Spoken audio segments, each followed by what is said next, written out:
As the Nuggets descended down the Pepsi Center hallway and into their home locker room, veteran Darrell Arthur had a simple halftime question: how many times do we have to talk about playing hard? Arthur asked his teammates. The same troubling intangible issue reappeared for Denver in a 108-100 loss to Phoenix Friday night. The defeat dropped the Nuggets, 23-23, further out in the Western Conference playoff picture and to .500 for the first time since they were 5-5 in early November. But the performance also left coach Michael Malone proclaiming that he needs to make personnel changes to find the collection of players that will consistently bring that missing effort level. I asked the players, as individuals, when you go to bed tonight and you put your head on that pillow, ask yourself if you gave everything you have, Malone said, and if you didn't, shame on you. I don't like our team right now. I don't like where we're headed. I don't like how we're playing. I don't like how we're competing on a nightly basis.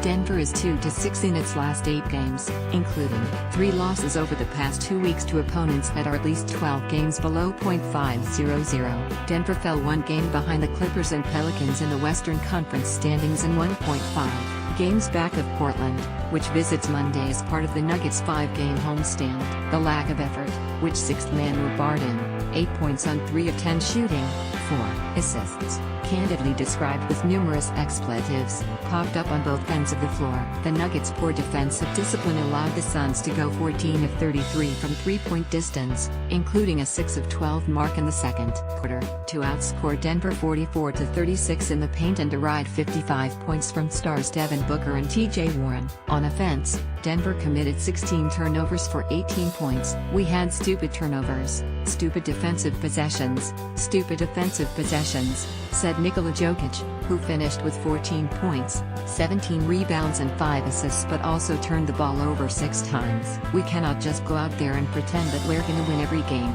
We need to really win the game. Here's the beginning of Michael Malone's post-game comments. Lack of effort was again an issue and he said changes with lineups, etc.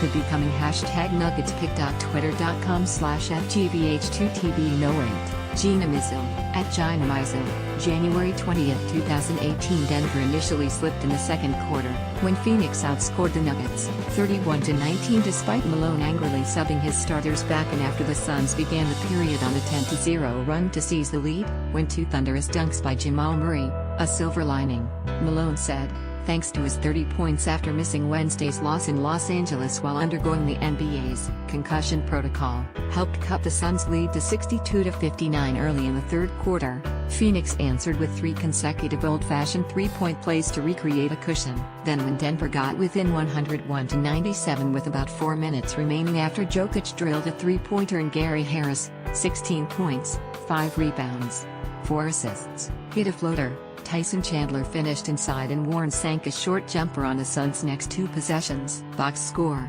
Suns 108, Nuggets 100. Shots aren't always gonna go in, but you can always play hard, Barton said. We're not doing that enough.